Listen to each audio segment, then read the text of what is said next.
जय हिंद दोस्तों। दरअसल ये एक टॉपिक मैं अभिषेक मिश्रा जी के साथ डिस्कस कर रहा था। तो डॉक्टर साहब से जब बातचीत हो रही तो असलियत में टॉपिक था आइडेंटिटी ऑफ पाकिस्तान। अब प्रॉब्लम ये थी कि आइडेंटिटी ऑफ पाकिस्तान ढूंढने निकले थे तो कहीं ना कहीं वहां पर आइडेंटिटी ऑफ इंडिया जो है वो भी इस्टेब्लिश हो गया कि भाई इसको भी ढूंढा जाए। तो प्रॉब्लम ये आई कि असलियत में वो वीडियो जो है वो आइडेंटिटी ऑफ इंडियन मुस्लिम्स और फिर उसके बाद आइडेंटिटी ऑफ पाकिस्तान दो पार्ट्स में डिवाइड हो गया। अब या तो मैं उसे एक ही पार्ट में डाल देता, लेकिन नहीं, मैंने इसीलिए इस वीडियो को दो पार्ट्स में डिवाइड किया। अभी इस पार्ट में हम ये चीज डिस्कस करेंगे कि what is the problem with Indian Muslims, कि वो क्यों ऐसा कह रहे हैं कि हम इंडियन नहीं है या उनकी आइडेंटिटी कहीं ना कहीं भारतीयता से जुड़ती हुई नजर नहीं आ रही। मैं सबकी बात नहीं कर रहा, मैं थोड़ी सी बात कर रहा हूं। तो पहला ये जो वीडियो है ये हमारा इसी टॉपिक पर है कि Muslims are saying I am not Indian, क्यों, वाई। और दूसरा जो टॉपिक होगा वो होगा why Pakistan only identity is I am not Hindu. तो ये टॉपिक पहला इसी के साथ स्टार्ट करते हैं। आइए। जय हिंद दोस्तों, welcome to IAS with Hari Mohan and institute for analytical studies. आज दोबारा से डॉक्टर अभिषेक मिश्रा जी हमारे साथ हैं। यकीन मानिए पहली बार जब वो हमारे चैनल पर आए थे वहीं से तूफान मच चुका था। और मैं पहले दिन से जानता था कि भाई तूफानी व्यक्ति अगर आएंगे तो तूफान तो मचेगा ही मचेगा। अब मामला यहाँ पर ये है कि हमारे जो अभिषेक जी हैं उनसे मैंने एक क्वेश्चन पूछा था वैसे ही, और मैंने भी क्वेश्चन में पाकिस्तान के ऊपर डिस्कस कर रहा था तो भाई साहब ने एक लाइन बताई कि only identity of Pakistan is I am not India and Indian. जब भाई साहब ने ये बताई तो मैंने कहा भाई साहब प्लीज एक्सप्लेन। तो सर ने कहा एक्सप्लेन, हाँ करने लगे। मैंने कहा नहीं, यूट्यूब पर। तो हमें पता लगना चाहिए कि ultimately only identity of Pakistan is I am not India. ये क्या है, कैसे है? क्योंकि मेरे हिसाब से अब ये कब बन चुका है केस स्टडी। एक एंटरटेनमेंट हमारे आम हिंदुस्तानी के लिए है। वो ये पीछे मुड़कर देख रहा है कि हमारे साथ उसी दिन 1947 में जो देश आजाद हुआ था आज वो कहां रह गया और मैं आज कहां हूं, और मुझे अगले 50 साल या 20 साल या 10 साल कहां देखना है। पीछे अगर हम देखते हैं तो पाकिस्तान खड़ा है जिससे डरना चाहिए, क्योंकि उसने कुछ ऐसी गलतियां की जो हमारे जो पुरखे थे या हमारे जो लीडर्स थे उन्होंने नहीं की। आज हिंदुस्तान वहां खड़ा हुआ है, उसमें आप ये कह सकते हो हमारा इतिहास, संस्कृति। लेकिन भविष्य हमारा क्या चाइना जैसा हो सकता है, या हमें चाइना से आगे निकलकर अमेरिका को पछाड़कर जो एक विश्व गुरु का हमारा एक ऑब्जेक्टिव है उसको अचीव करना है। लेकिन जब तक हम अपनी केस स्टडी फ्यूचर वाली और जो हमारे पीछे रह गया उसकी दोनों की नहीं करेंगे तब तक मुझे नहीं लगता हम आगे कोई गलती करने से बच पाएंगे। चाइना ने जो गलतियां की, चाइना की एक आदत थी, यूएसएसआर ने जो गलतियां करी वो चाइना ने नहीं करी, कैपिटलिज्म को लेके या इकोनॉमिक रिफॉर्म्स को लेके। वही चीज जो चाइना गलतियां कर रहा है वो इंडिया बचने की कोशिश कर रहा है हर कदम पर। लेकिन पीछे मुड़कर देखें तो कुछ तो ऐसा रहा होगा जो हम लोगों ने गलती नहीं करी। क्या कहीं वो आज तो नहीं कर रहे? इस चीज के ऊपर डिस्कशन करने के लिए डॉक्टर साहब ने जो समय निकाला उसके लिए डॉक्टर साहब बहुत बहुत धन्यवाद। बस इतना रिक्वेस्ट है कि आप हमारे जो स्टूडेंट्स हैं, स्टूडेंट्स के साथ साथ मुझे भी, हम इस चीज के ऊपर जो डिस्कस कर रहे हैं कि आइडेंटिटी ऑफ पाकिस्तान, पहले वहां से शुरू करेंगे, फिर वो कैसे आई एम नॉट इंडिया तक जाती है। Sir, over to you. Thank you Hari ji, आपने अपने इस प्लेटफॉर्म पे मुझे बुलाया, बहुत बहुत धन्यवाद आपका। देखिए, आप अगर मैं कई देशों में रहा, ये मेरा एक सौभाग्य है। रिसर्च करने के लिए मैं इजराइल गया, मैं प्रोफेसर बन के कजाकिस्तान गया। मुझे इजराइल गवर्नमेंट ने पैलेस्टाइन का दौरा करवाया था, हम थे और दो तीन और लोग थे, हम लोग का पेपर सेलेक्ट हुआ था उसमें, वर्कशॉप ऑन टेररिज्म पे। तो उस दौरान मुझे कई चीजें, अरबिक मुस्लिम से बात करने का मौका मिला, जूस से बात करने का मौका मिला। फिर मैं कजाकिस्तान जब सेंट्रल एशिया गया तो वहां पे मुझे सेंट्रल एशियन मुसलमानों से बात करने का मौका मिला। तो एक चीज मुझे बड़ी स्ट्राइकिंग लगी कि मैं हिंदू फेथ का था और मैं कजाकिस्तान में था, तो मैं बड़ी ओपनली बोलता था सबसे। हालांकि उस आपको कोई ऐसा है वो नहीं है कि हर जगह पे हिंदू दिख रहे हो, लेकिन जब मैं लोगों को बताता था मैं इंडिया से हूं और मैं हिंदू हूं, वो उनके में हेट्रेड नहीं है बल्कि एक एक्सेप्टेंस है, एक रेवरेंस है, वो पसंद करते हैं डिस्पाइट की वो सेंट्रल एशियंस हैं, वो मोस्टली मुस्लिम्स हैं एंड ऑल दैट, वो है। बट उनके अंदर हेट्रेड नहीं दिखा मुझे, बल्कि एक रेवरेंस दिखा, एक आत्मीयता दिखी, एक सम्मान दिखा कि आप भारत से हैं और हिंदुइज्म को हैं। बल्कि मुझे याद है मेरी एक वो थी रिसेप्शनिस्ट थी यूनिवर्सिटी में, वो मुस्लिम थी, कजाक थी, तो वो तो बहुत ही ज्यादा कि मुझे हिंदुइज्म बहुत पसंद है, और ये मतलब वो बताती थी, जबकि वो मुस्लिम थी, उनके पिताजी एक बहुत डिवाउट मुस्लिम थे, लेकिन फिर भी वो बहुत ही ओपन माइंडेड या जिसको कहते हैं। तो मैं ये समझ नहीं पा रहा था कि ये इंडिया में जो है, ये कि तुम गाय का मूत्र पीते हो, गोबर खाने वाले लोग हो, ये कहां से आ गया है कि अपना जो मुसलमान है वो क्यों ये कह रहा है, लेकिन सेंट्रल एशियन का मुसलमान ऐसा नहीं कह रहा। मैं एक यूनिवर्सिटी में इंडिया में गेस्ट फैकल्टी के रूप में 1 महीने के लिए गया था, तो वहां की जो मैडम थी वो बताई कि उनके हस्बैंड जो थे, उनको दुबई में स्पेशल एक पोजीशन के लिए बुलाया गया था, और वो जो उनका फेमस एमआर कंस्ट्रक्शन है, जिसने बुर्ज खलीफा की वो निर्माण किया था, उसकी सुपरविजन के लिए, और उसका चीफ बना करके इंडियंस को बुला के लाए, हिंदू को बुला के लाए। तो अरब भी नहीं हिंदुओं से नफरत कर रहा है, आज का प्रेजेंट की बात कर रहा हूं, पुराने जमाने में क्या था क्या नहीं वो मैं नहीं जानता, लेकिन और सेंट्रल एशियन भी हिंदुओं से नफरत नहीं कर रहा है, एक एक्सेप्टेंस है। आप बड़ी आसानी से जाएंगे सेंट्रल एशिया में, किसी भी लड़की से आप शादी कर सकते हैं, और बीइंग हिंदू आप शादी कर सकते हैं, कोई वहां पे हाय तौबा नहीं मचेगी, कोई वो जो है आपका गला नहीं काटने आ रहा है। और इंडिया का जो मुसलमान है वो हिंदुइज्म से नफरत कर रहा है, और इस हद तक नफरत कर रहा है कि उसका कोई मतलब एक्सप्लेनेशन होना चाहिए, जो मुझे डिस्टर्ब कर रहा था कि क्या वो रिलीजन की वजह से नफरत कर रहा है, और अगर रिलीजन की वजह से नफरत कर रहा है तो सारे जो मानते हैं वो नफरत करने चाहिए, पर वो चीज नहीं है। हो सकता है कि अरब में हो, मगर आपको सारी जगह तो नहीं मिलती है। आप जाएं यूएई में, बहुत सारे अरबी जो हैं वो, आप इंडियन अच्छा बिजनेस कर रहे हैं, अच्छा देख वो कर रहे हैं, और वो एक सक्सेसफुल लाइफ लीड कर रहे हैं। तो ये मुझे परेशान किया। तो मैं पाकिस्तान के चैनल पे था, किसी ने मुझसे कहा कि भाई मैं उनको ये एक्सप्लेन करते करते, जैसे आपके साथ बातचीत हुई थी, तो मैंने कहा कि the only identity of a Pakistani is that they are not Indian, और किसी भी तरीके से पाकिस्तानी को डिफाइन नहीं किया जा सकता, क्योंकि उनकी डेफिनेशन है पाकिस्तान का मतलब क्या, ला इलाहा इल्लल्लाह। भाई ये एक ब्लास्फेमी सेंटेंस है, ब्लास्फेमस सेंटेंस है, बिकॉज ये तो या तो जुडाइज्म की ओर ले जाएगा आपको, या तो इस्लाम की ओर ले जाएगा। हाउ कैन पाकिस्तान का मतलब ला इलाहा इल्लल्लाह? It's utter nonsense. तेरा मेरा रिश्ता क्या, ये ला इलाहा इल्लल्लाह तो हो सकता है, बट पाकिस्तान का मतलब क्या, ला इलाहा इल्लल्लाह, ये नहीं हो सकता। That is utter impossibility. तो फिर मैंने ये जब सोचना शुरू किया, तो मैंने ना कॉन्स्टिट्यूशन ऑफ पाकिस्तान का अध्ययन करना शुरू किया। मैंने कहा लेट्स सी कि ये है क्या भाई इनके कॉन्स्टिट्यूशन में। और धीरे धीरे धीरे जो मैं जिस निष्कर्ष में पढ़ा, 3-4 किताबों ने इसमें काफी हेल्प करी उस निष्कर्ष में पढ़ने पे। जैसे एक है tinder box by MJ Akbar, Pakistan the tinder box, एक बहुत ही अच्छी किताब लिखी है उन्होंने, और उन्होंने बताया कि ये टू नेशन थ्योरी कि हम अलग हैं, इसकी शुरुआती पॉइंट कहां पे है।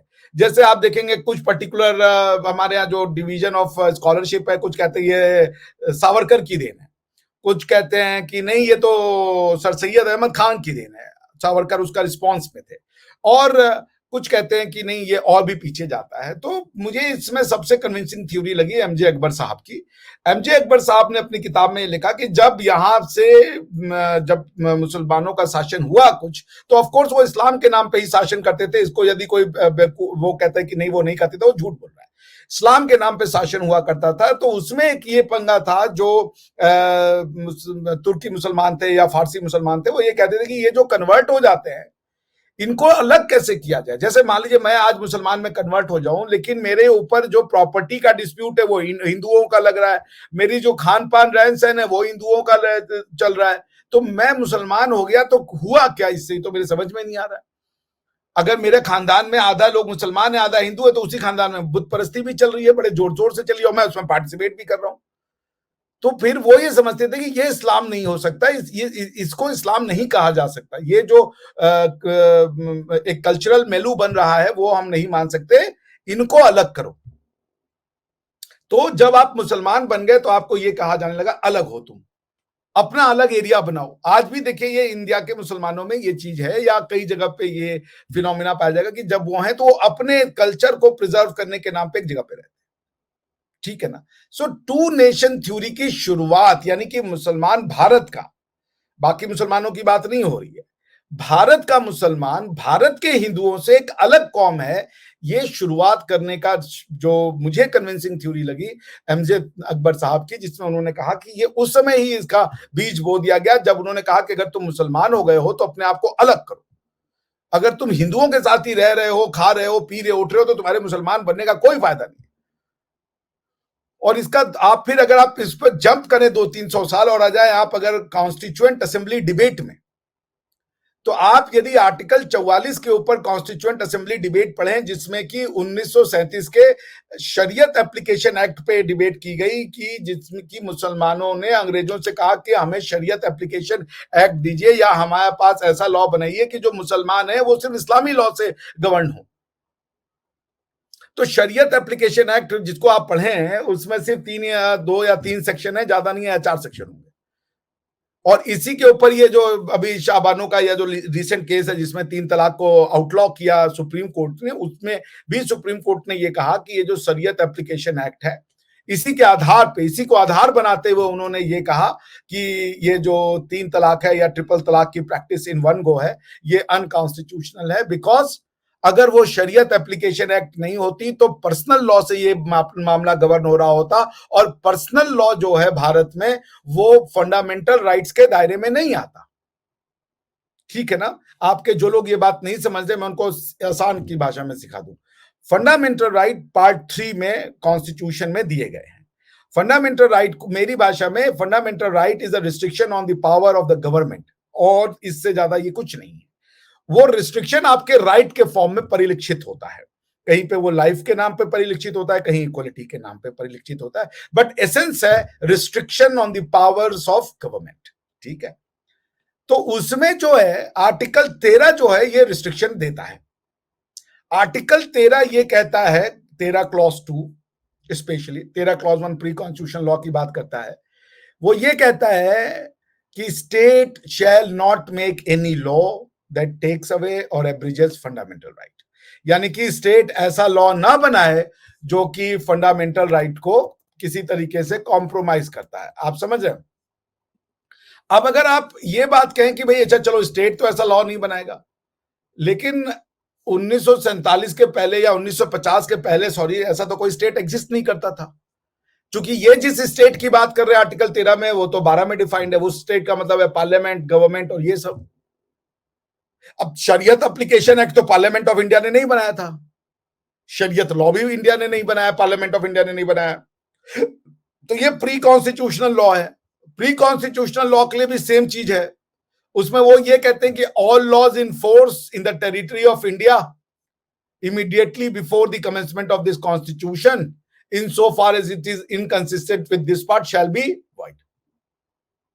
अब प्रश्न ये आता है कि आप जो फंडामेंटल राइट है वो आप प्री कॉन्स्टिट्यूशनल कोई ऐसा लॉ बना हुआ है जो आज का फंडामेंटल राइट वायलेट करता है, तो वो भी वैलिड नहीं रहेगा। अब इसमें ये क्वेश्चन आया कि व्हाट अबाउट पर्सनल लॉज, क्योंकि लॉज की डेफिनेशन 13 की जो है वो 13(3) में दी गई है। तो एक डिसीजन कोर्ट का आया नरासू अप्पामली में, जिसमें कोर्ट ने यह कहा कि पर्सनल लॉ जो है वो इस, जब आप कहते हो कि ऑल लॉज इन फोर्स, इस लॉज की डेफिनेशन में पर्सनल लॉ नहीं आता। तो ऑल लॉज इन फोर्स, इसको आप ऐसे पढ़े, all laws in force minus personal law, यानी कि पर्सनल लॉ यदि फंडामेंटल राइट वायलेट कर रहा है तो उसकी कोई रेमेडी नहीं है, वो वैलिड है। पर्सनल लॉ यानी रिलीजियस लॉज, आप समझ रहे हैं। तो आप जब कह रहे हो कि ऑल लॉज इन फोर्स, तो फिर ये कहा कि भाई पर्सनल लॉ भी तो जी, तो रिलीजन को तो कॉन्स्टिट्यूशन के सर पे बिठा दिया। बिल्कुल, रिलीजियस लॉज को, पर्सनल लॉज को कॉन्स्टिट्यूशन के सर पे बिठा दिया, बिल्कुल। और ये आया भी बड़े इंटरेस्टिंग केस में था, क्योंकि ये जिस मुद्दे के लिए आया था, जिस पर्टिकुलर मैटर में आया था, उसमें बॉम्बे की गवर्नमेंट ने, बॉम्बे स्टेट उस समय हुआ करता था, उन्होंने एक हिंदू बाइगेमस एक्ट बनाया था। उसमें हिंदू बेगमी को उन्होंने पनिश कर दिया था। तो हिंदूज पहुंच गए कोर्ट में, बॉम्बे हाई कोर्ट के। उन्होंने कहा भाई अगर हमें आप बाइगमी के लिए पनिश करो तो मुसलमानों को क्यों छोड़ रहे हो? ये तो राइट टू इक्वलिटी आर्टिकल 14 में इसका वायलेशन है। तो उन्होंने ये कहा चूंकि आपके लिए तो एक्ट बना दिया गया है, तो अब एक्ट को तो हम ऑल लॉज इन फोर्स की श्रेणी में रख सकते हैं, लेकिन जो पर्सनल लॉज है, कस्टमरी लॉज की श्रेणी में नहीं आता है। उन्होंने उसका एग्जांपल दिया कि 1935 के गवर्नमेंट ऑफ इंडिया एक्ट में जो ऑल लॉज की डेफिनेशन थी उसमें पर्सनल लॉ नहीं था, या सॉरी पर्सनल लॉ था। अब चूंकि इसमें नहीं है तो इसका मतलब है कि वो नहीं चाहते कि वो पर्सनल लॉज आए इसमें मैटर में। तो वो उन्होंने ये कह दिया पर्सनल लॉज का मतलब होता है जो आपके फैमिली मैटर्स में, सिविल मैटर्स में जो लगता है, इनहेरिटेंस, सक्सेशन, शादी ब्याह, डिवोर्स, इसके मैटर में जो लॉज लगते हैं उसको नॉर्मली पर्सनल लॉज कहा जाता है।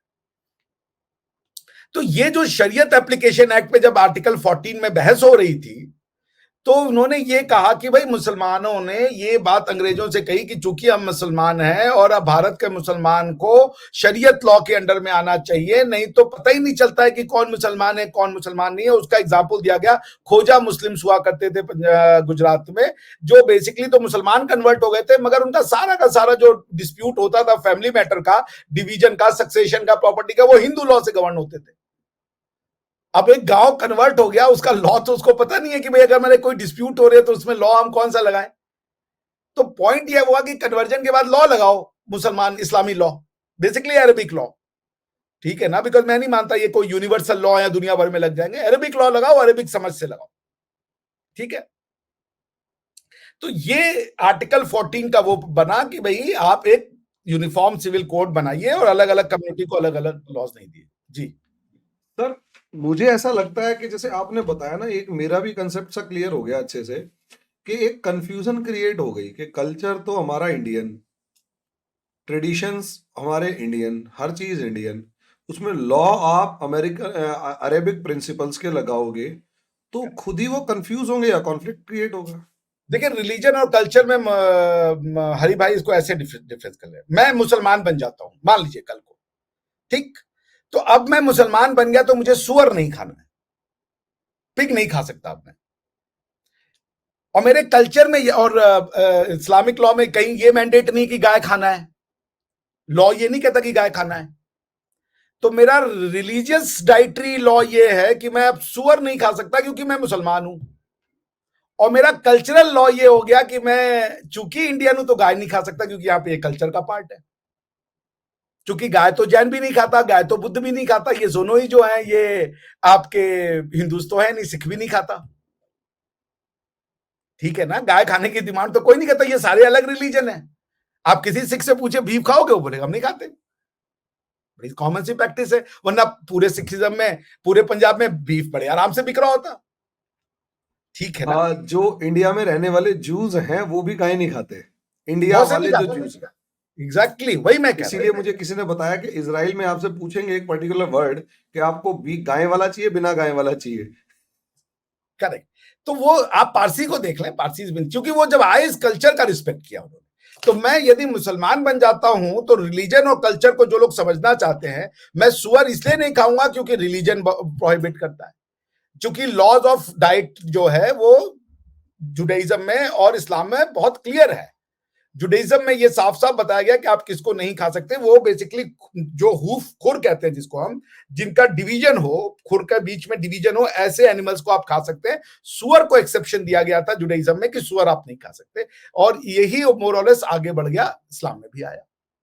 जुडिज्म में भी ये बात है कि आप सुअर नहीं खाएंगे, और इस्लाम में भी है कि आप सुअर नहीं खा सकते, वो गंदा जानवर माना गया दोनों रिलीजन में, ठीक है ना। और आपको पता है कि इस्लाम जो है वो जुडिज्म 3.0 है और कुछ नहीं है, ठीक है ना।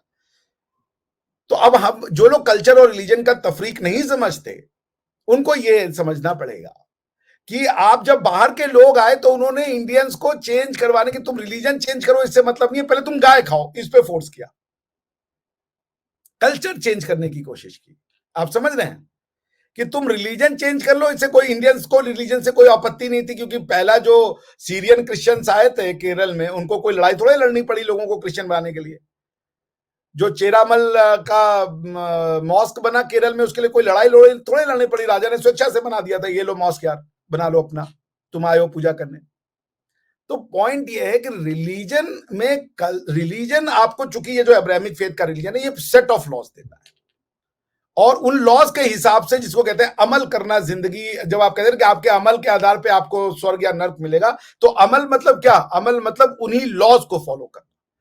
यदि आप उन्हीं लॉज को फॉलो करेंगे तो आपको वो मिलेगा, जन्नत नहीं करेंगे तो आपको फिर नहीं मिलेगा, क्योंकि आपने अमल नहीं किए, अमलो अमाल आपका ठीक नहीं था, तो आप जन्नती नहीं होंगे। हालांकि फिर अलग अलग थ्योरी है कि माफी मांग ली, खैर उसमें हम नहीं जाते, ठीक है। अब पॉइंट ये है कि आप कल्चर को जब रिलीजन से कंफ्यूज करते हो तो कई तरीके की गफलत का शिकार आप हो जाते हैं।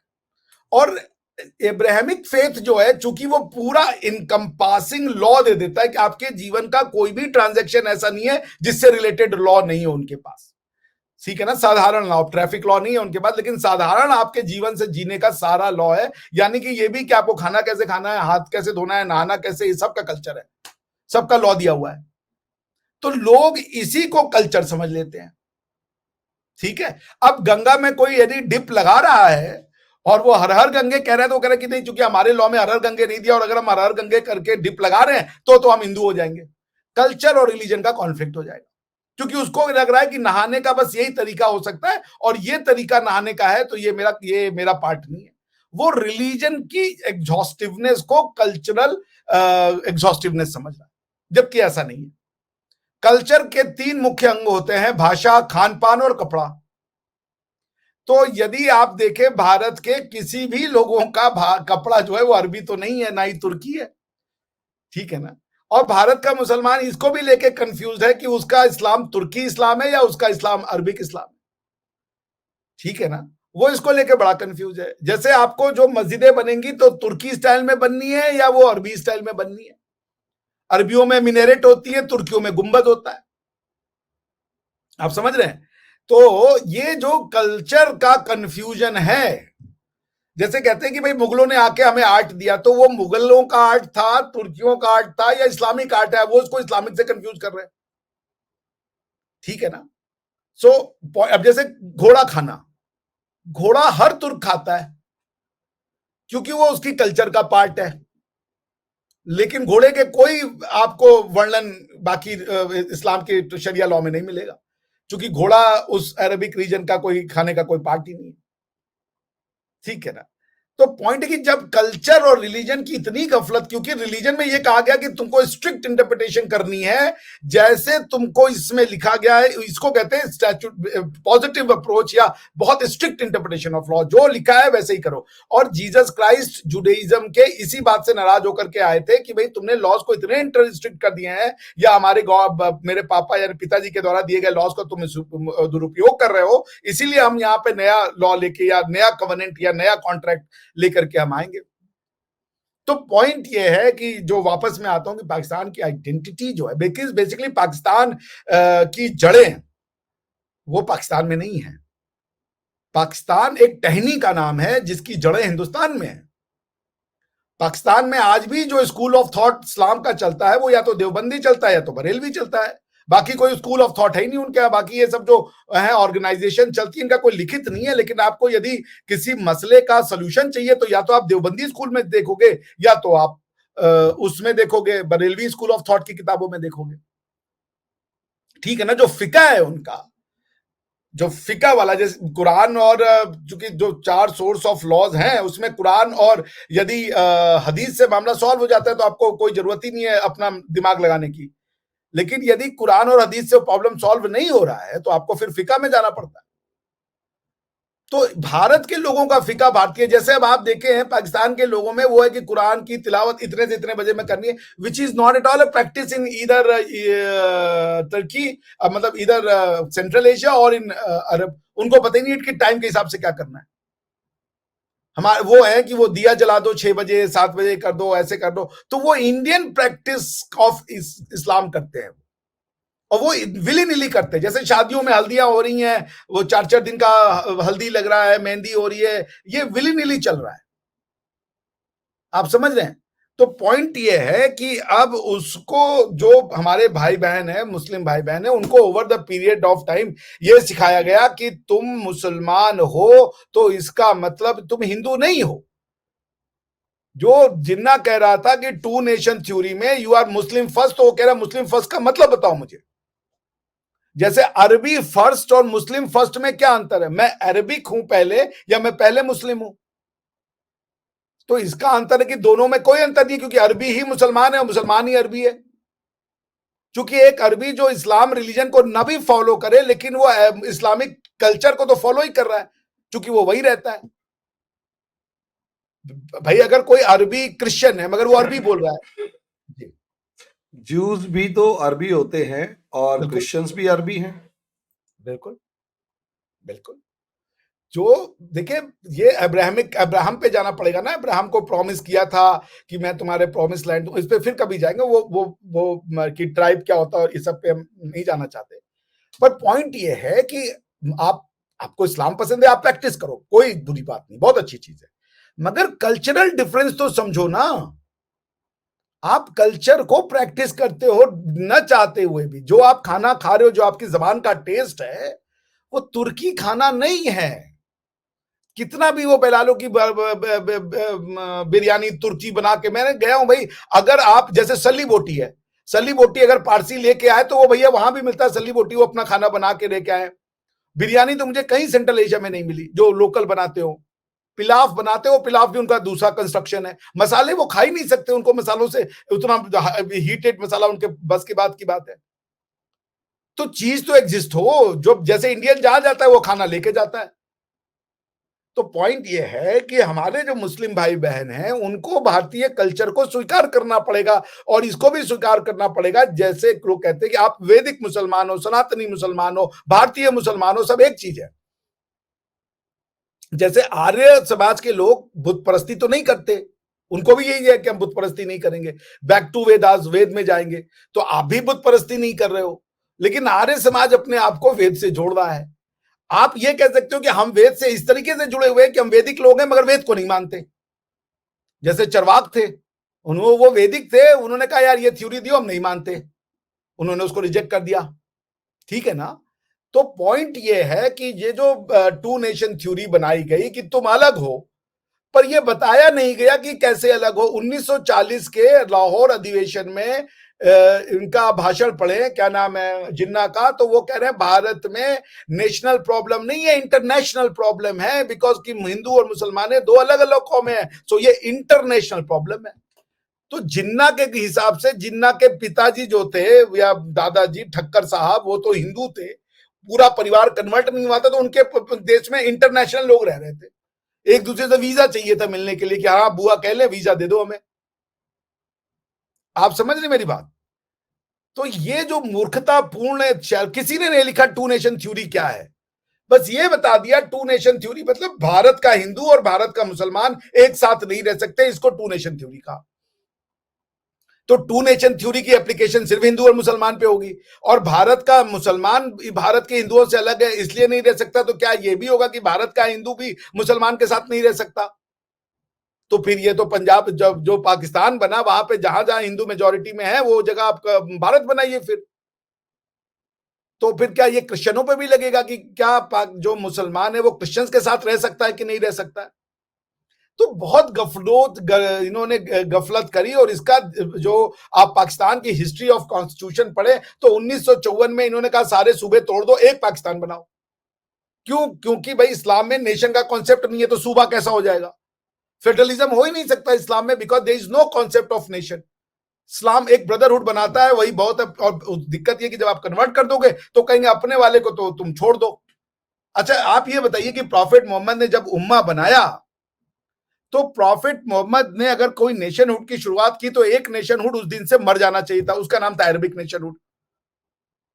जो जो मुसलमान अरब का, जो जो जूस क्रिश्चियन या जो अथीस्ट था, मुशरिक था, वो मुसलमान बन गया, वो उस दिन से अरबी नहीं रहा। लेकिन आज भी ये कह रहा है मैं अरबिक मुस्लिम है, अरबिक मुस्लिम है। दोनों कैसे चल सकता है? अगर दोनों नेशन एक साथ चल रही हैं कि इस्लामिक उम्मा भी चल रहा है और अरबिक उम्मा भी चल रहा है, तो तुम फ्रॉड कर रहे हो। जी। मैं जनाब यही क्वेश्चन पूछता हूं कि अरब्स एंड मुस्लिम कंट्रीज, मैं इंटरनेशनल जियो पॉलिटिक्स न्यूज पढ़ता हूं, जैसे अभी चाइना से मिलने गए तो Arabs and Muslim countries, Arabs and Muslim country, वो ये यही है। मैं हर बार सवाल उठाता हूं, हर मुसलमान आके कहता है नहीं नहीं नहीं नहीं, तुम गलत सोच रहे हो। भैया तो सही तुम बताओ, उसका कभी जवाब नहीं आया। अरब्स एंड मुस्लिम कंट्रीज क्या कि दो आइडेंटिटी है, अरब और मुस्लिम, और अरब बाकी मुस्लिम्स को अपने बराबर नहीं मानते, तभी तो वो अरब अलग लिखवाते हैं सर। एग्जैक्टली जी, देखिए वही मैं कह रहा हूं कि अगर प्रॉफिट मोहम्मद के आने से एक नई उम्मा की शुरुआत होती है तो अरबिक उम्मा को खत्म हो जाना चाहिए था। पर दिक्कत यह है कि प्रॉफिट मोहम्मद की कंपैरिजन अगर आप करें आर्य समाजियों से की जा सकती है एक तरीके से। वो ये है कि आर्य समाजियों ने मूर्ति पूजा का विरोध किया कि ये भारत के जो लोग हैं मूर्ति पूजा पे करते हो, मूर्ति पूजा प्रॉब्लम है, वेद में मूर्ति पूजा का कोई वर्णन नहीं है, बैक टू वेद जो कहा स्वामी दयानंद जी ने। ठीक है ना। तो पॉइंट ये है कि प्रॉफिट मोहम्मद भी यही कह रहे थे कि भाई ये मूर्ति पूजा मत करो मुशरिकीन को, अरब के मुशरिकीन जो थे जो मूर्ति पूजा करते थे, क्योंकि सारे तो क्रिश्चियन और जूस तो थे नहीं, तो अरब जो थे वो बेसिकली हमारी आपकी तरफ पेगन थे। जब मतलब हमको पेगन तो नहीं कहा जा सकता बिकॉज हमारी तो किताब है, लेकिन वो मूर्ति पूजा करते थे तो उनको कहते थे कि तुम पेगन हो, तो थे अरबी। तो जो मुसलमान बने वो यही पेगन बने जो मूर्ति पूजा करते थे, या तो यहूदी बने और या तो क्रिश्चियन बने। ये तीन लोग मुसलमान बने प्रॉफिट मोहम्मद के आने के बाद, मगर वो सारे अरबी थे। ठीक है ना। हो सकता है कि कुछ जूज अपने आप को अरबी ना कहें क्योंकि वो बाहर से आके वहां रह रहे थे और वो अपने आप को अब्राहम का वो मानते हैं, तो जूज अपने आप को अरबी नहीं कहता। वो अरबी जूज जब कहता है तो उसका मतलब होता है कि मैं अरब के लैंड पे रहता हूं, इतना ही अरबी हूं, बाकी मेरी नेशनैलिटी अरबी नहीं है, क्योंकि अरब्स और जूस एक अलग अलग कौमें हैं। ये समझना पड़ेगा। यही आइडियोलॉजी यहां छुप जाते हैं। जब आप कहते हैं अरबी जू, तो उसका ये मतलब होता है कि आई am Arabic Jew to the extent that I stay in the land of Arab, that's it. But हमारी रूट्स अलग हैं क्योंकि हम अब्राहम से आते हैं, तुम्हारी रूट्स अलग है, तुम किसी और से आते हो। पॉइंट समझ रहे हैं? इस्माइल से आते हो या आइजक से आते हो, ऐसे करके दो झूठ हो है। तो भारत के मुसलमानों ने जब देश बनाया अपना कॉन्स्टिट्यूशनल गवर्नेंस की, तो वो कई सारी थ्योरियों से गफलत में आ गए कि हम कौन है। अगर तो तुम मुसलमान हो तो फिर तुम सिर्फ मुसलमान क्या पॉसिबल है होना कि हम सिर्फ मुसलमान हैं? ये पॉसिबल है तो फिर कहीं दिखा दो एक सोसाइटी जो कहे हम सिर्फ मुसलमान हैं। ऐसा नहीं हो रहा है। और इतने एग्जाम्पल भरे पड़े थे कि सीरिया और इजिप्ट ने कहा कि हम दोनों अरबी कंट्री हैं, मुसलमान हैं, हम दोनों एक साथ रहेंगे। वो उन्होंने यूएआर बनाया, टूट गया, यूनाइटेड अरब रिपब्लिक। 6-7 महीने भी नहीं चला। तो सिर्फ मुसलमान बनने की कवायद की, बाकी जो हमारा कल्चर है, हिस्ट्री है, हम उसको डिलीट कर देंगे, उसको मानेंगे नहीं, ये यहां पे शुरू की गई। क्योंकि यहां के लोगों को बताया गया कि मुसलमान होने का मतलब है कि तुम हिंदू नहीं हो, दैट्स इट। बाकी उसको कुछ नहीं बताया। उसको ये नहीं बताया कि तुम आज अगर कन्वर्ट हो गए तो तुम्हारे पुरखों के साथ क्या रिश्ता होगा। अरबों के साथ ये समस्या नहीं आई क्योंकि अरबों ने बहुत सी प्री इस्लामिक एक्टिविटीज को कंटिन्यू रखा। भाषा, अरबी भाषा तो प्रॉफिट मोहम्मद के आने से पहले थे। नाम, प्रॉफिट मोहम्मद के आने से, भाई उनका नाम तो मोहम्मद उनके क्या नाम है, प्रॉफिट बनने से पहले का था ना। तो उन्होंने अब जैसे वो काबा के जो ये चक्कर लगाते हैं जिसको हज कहते हैं, वो भी पहले की प्रैक्टिस थी। तो बहुत सारी प्री इस्लामिक प्रैक्टिसेस को रेटिफाई कर दिया गया गॉड के द्वारा, सैंक्शन मिल गया कि हाँ ठीक है करो। स्लेवरी की प्रैक्टिस है, बहुत सारी प्रैक्टिसेस को गॉड ने रेटिफाई कर दिया, उसमें कुछ ट्वीक करके कि ठीक है भाई अगर स्लेव बना रहे हो तो बना लो, लेकिन अच्छा है कि उसको तुम अगर रिलीज कर दो, नहीं कर रहे हो तो कोई बात नहीं, कर दोगे तो अच्छी बात है, तुम्हारी मर्जी है। सो ये जो अरेबिक ट्रेडिशन को गॉड ने कुछ नए लॉज दे करके और वैसे का वैसा रखा, तो लोग कॉन्फ्लिक्ट में नहीं आते ट्रेडिशन के। जिनको जैसे भारत का मुसलमान है वो कहेगा हिंदी मेरी मातृभाषा नहीं है, उर्दू है। अब अगर हिंदी तुम्हारी मातृभाषा हो गई तो कल मैं कन्वर्ट हो जाता हूं, मुसलमान बन जाऊं, तो हिंदी मेरी मातृभाषा नहीं रहेगी, ये कंडीशन है कि मैं हिंदी छोड़ू।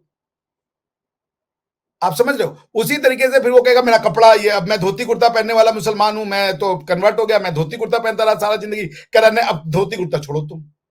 अरबों को ये सब नहीं करना पड़ा क्योंकि जो अरबी लिबास था वो कंटिन्यू कर दिया गॉड ने। जो उनका वो व्हाइट क्लोक पहनते, चोगा पहनते, वो कंटिन्यू कर दिया गॉड ने।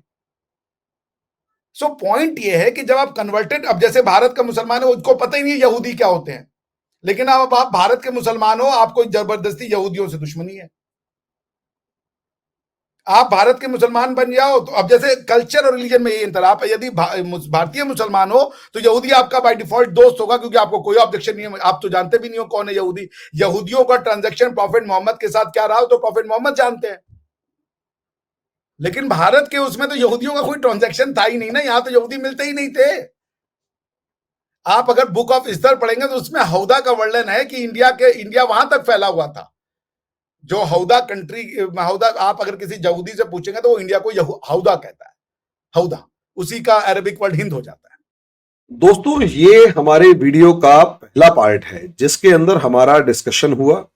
इसका सेकंड पार्ट जो है कल डलेगा, जिसके अंदर हम ये बताएंगे कि पाकिस्तान की जो Pakistan only identity is not being a Hindu, तो उसको भी आप जरूर देखिएगा और उम्मीद करता हूं कंसेप्ट क्लियर हो जाएगा कि साउथ एशिया के अंदर असलियत में प्रॉब्लम क्या है और किस तरीके से यहां पर क्राइसिस एक रिलीजन्स का टकराव बना हुआ। धन्यवाद।